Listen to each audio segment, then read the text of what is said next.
আজ আমাদের সঙ্গে রয়েছেন আওয়ামী লীগের সাবেক সংসদ সদস্য মমতাজ বেগম। আপনাকে স্বাগত জানাই আমাদের অনুষ্ঠানে আসার জন্য। আপনার কাছ থেকে জানতে চাইবো, আওয়ামী লীগের হাজারো নেতাকর্মী পালিয়ে গেছেন ভারতে, যে শেখ হাসিনার পার্লামেন্ট নাকি এখন কলকাতায়, শেখ হাসিনার ক্যাবিনেট সদস্যরা কি সত্যি এখন দিল্লিতে? মমতাজ বেগম আপা, আপনার একটু মন্তব্য শুনতে চাই। কাজ করতে গেলে ভালো মন্দ ভুল ত্রুটি থাকবে, স্বাভাবিক। কেউ ভুলের ঊর্ধ্বে না, আমরা কেউ না। অতএব ভুল ত্রুটিগুলো আপনারা ক্ষমা সুন্দর দৃষ্টিতে দেখে আমাকে কাজ করার সুযোগ দিবেন আশা করি আগামীতে। তো আজকে যে কথাটা আসলে বলার জন্য আপনাদেরকে আমি মানে উপস্থিত হয়েছি, সেটা হলো যে এই সাময়িক আমাদের একটা কষ্টের মধ্যে আমরা কিন্তু সারা দেশের মানুষ পড়েছি। সেটা হলো আমাদের যে মাধ্যমগুলো ফেসবুক, ইউটিউব, আমরা যাই বলি না কেন, সেখানে এগুলো নিয়ে নানা ধরনের কথা, আলোচনা, সমালোচনা এবং প্রপাগান্ডা আছে। সেই বিষয়গুলো নিয়ে আমি দুটি কথা শুধু বলতে চাই যে আপনারা জানেন যে আমি কাজ করতে হলে আমি আমার এলাকায় কি কাজ করেছি, কি কাজ করা বাকি আছে, সেগুলো কিন্তু আমার একটা বলার জায়গা হলো সংসদ। আর এই সংসদে কিন্তু আমি কতটুকু কাজ করতে পেরেছি, কোন কোন মন্ত্রণালয়ে কাজ করেছি এবং আমার আরো কি কি কাজ করা উচিত এবং কি কি কাজ আমার প্রয়োজন, সেগুলো তাদের কাছে চাওয়া। তো এই সুবাদেই কিন্তু আমি সংসদে অনেক বক্তব্য দিয়েছি। তার ২-১টি কথা ধরেই অনেকেই এটার সমালোচনার ঝড় তুলেছেন এই কষ্টের মধ্য দিয়ে। আপনারা জানেন যে সারা বিশ্বের যে অবস্থা, এই যে ইউক্রেন এবং রাশিয়ার যে যুদ্ধটা, এটা আমাদেরকে অনেক ধরনের ক্ষতির মধ্যে, সমস্যার মধ্যে আমাদেরকে ফেলেছে। আমরা ছোট্ট একটি দেশের মানুষ। বড়, বড় দেশই তো এখন এই সমস্যার জন্যে বড়, বড় দেশই হিমশিম খাচ্ছে। সেখানে ছোট্ট একটি দেশ আমাদের বাংলাদেশ। আমরা কিন্তু সরকার চেষ্টা করছে, আমরা চেষ্টা করছি। কিন্তু তারপরেও কিন্তু আমাদের এই ধরনের মোকাবেলা করতে হচ্ছে। তো আমি আপনাদের কাছে বিনয়ের সাথে বলব যে সেটা যাতে আমরা ধৈর্যের সাথে মোকাবেলা করতে পারি। আমাদের সৃষ্টিকর্তা আছেন, আল্লাহ আছেন। আমরা আল্লাহর কাছে একটু পানা চেতে পারি যে, "আল্লাহ, তুমি আমাদেরকে আ এই সমস্ত মহামারীর থেকে আমাদেরকে তুমি একটু রক্ষা করো।" আমরা সেটা ধৈর্যের সাথে আমাদের মোকাবেলা করতে হবে এবং সরকার কিন্তু চেষ্টা করছে। আপনারা জানেন, আ গত কালকেও বিদ্যুৎ মন্ত্রী এটা নিয়ে বিবৃতি দিয়েছেন। মাননীয় প্রধানমন্ত্রী বলেছেন, সংসদে আলোচনা হচ্ছে যে যেই সমস্যাটা এই মুহূর্তে আমাদের আছে, এই সমস্যাটা সাময়িক।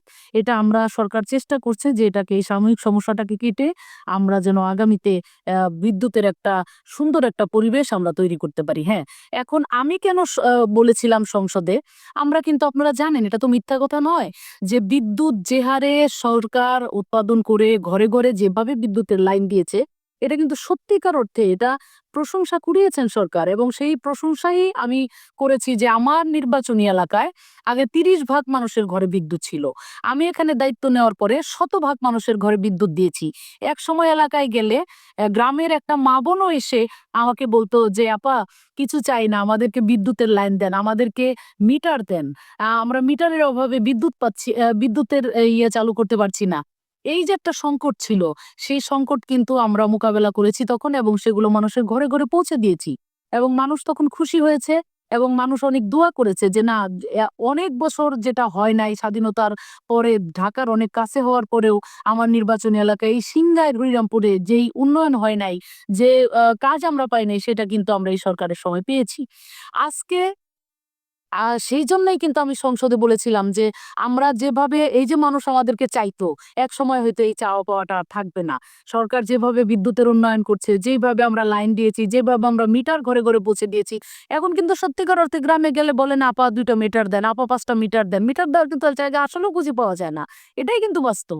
আর সেই কথাটাই কিন্তু সংসদে বলা হয়েছিল। কিন্তু সেটাকে ভুল ব্যাখ্যা দিয়ে, ভুলভাবে উপস্থাপন করে অনেকেই, অসাধু কিছু লোকজন, তারা খামাখাই আ এ ২ টা বাজে কথা Facebook, YouTube এ বলার চেষ্টা করছেন। আমি তাদের বিনীতভাবে বলব যে, আপনারা আম জ্ঞানী মানুষ, আপনারা যারা এ ধরনের ভুল ব্যাখ্যা দেন এবং বাজেভাবে এগুলাকে উত্থাপন করেন, আমি তাদেরকে বিনীতভাবে বলব যে, দেখেন, আমার কথার সত্যতা আছে। আমি সঠিক সময়ে সঠিক কথাই বলেছিলাম। সাময়িক এই সমস্যা, এটা আপনি আমি কেউ কিন্তু জানতাম না। সেটা একটা সারা বিশ্বের এই পরিস্থিতির কারণে সেটার একটা অবস্থার মধ্যে আমরা পড়ে গেছি। আমরা যদি পার্শ্ববর্তী দেশ, আমরা জানতাম পাকিস্তানের আজকে এই অবস্থা হবে। আমরা জানতাম শতভাগ শিক্ষিত দেশ শ্রীলঙ্কা যে সেই দেশের মতো মানুষের এমন করুণ অবস্থা হবে আমরা কিন্তু জানতাম না, আমরা অনেক কিছুই জানি না। এই যে কথা বলছি, একটু পরে আমি যে কথাই বলতে পারবো না সেটাও কি আমি জানি? একটু পরে আমি রাস্তায় বের হলে আমার একটা দুর্ঘটনা ঘটতে পারে সেটা কি আমি জানি? জেনে শুনে কি আমি সেটা আমি তাহলে সেই দুর্ঘটনায় পড়ি? পড়ি না। তো কখন যে কি হয় সেটা আসলে তো একমাত্র সৃষ্টিকর্তা ছাড়া কেউ জানেন না। যখন আমি বলেছিলাম সত্যি, সত্যি আমাদের বিদ্যুতের অবস্থা এত সুন্দর এবং ভালো ছিল এবং আমার শতভাগ বিদ্যুতায়ন আমার আসনে করেছি। মানুষকে দিয়েছি। মানুষ তো মহা খুশিই হয়েছে এবং এখন এই সাময়িক এই পরিস্থিতিটাকে ধৈর্যের সাথে আমাদের মোকাবেলা করতে হবে। সেজন্য আমাদের সকলেরই ধৈর্য ধারণ করতে হবে, সকলেরই চেষ্টা করতে হবে, সরকারকে সহযোগিতা করতে হবে। আমাদের বিদ্যুতের খরচ কিভাবে কমানো যায়, কিভাবে এগুলাকে মোকাবেলা করা যায় আমাদের সকলের সেটা উদ্যোগ নিতে হবে। দোষারোপ করে একে অপরের কাদা ছোড়াছুড়ি করে লাভ নেই। এগুলো আমাদের ক্ষতি বরং হবে, আমাদের অশান্তিই বাড়বে। আজকে দেখেন আ কেউ দেখা যায় যে ফেসবুকে আমি হঠাৎ করে ঢুকে দেখি একজন বলছে মমতাজের বাড়ি ঘেরাও করা হয়েছে। কেন? বিদ্যুৎ পাওয়া যাচ্ছে না তাই।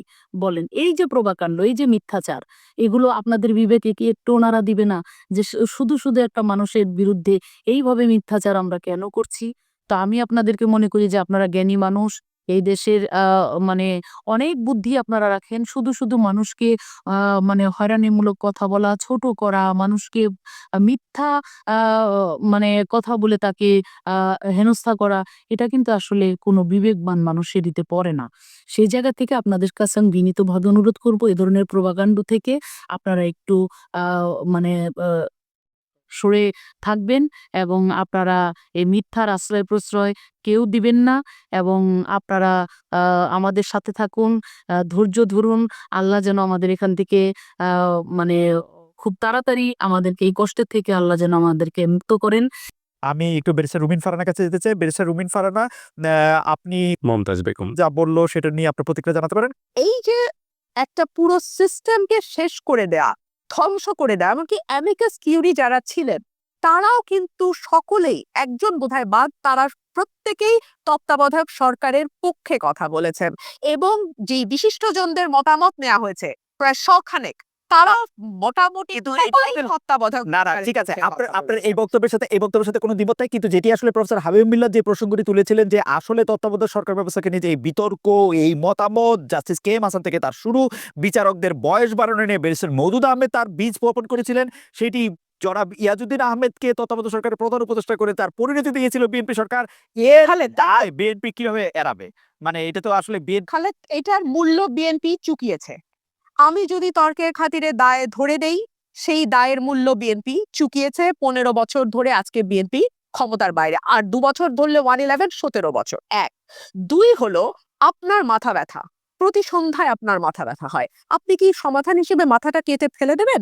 না আপনি ডাক্তারের কাছে গিয়ে চিকিৎসা করবেন, মেরামত করবেন, ওষুধ খাবেন বা কোনো প্রসিডিওর এর দরকার হলে সেই প্রসিডিওরটা করবেন। আপনি নিশ্চয়ই পরেরটা করবেন, তাই না?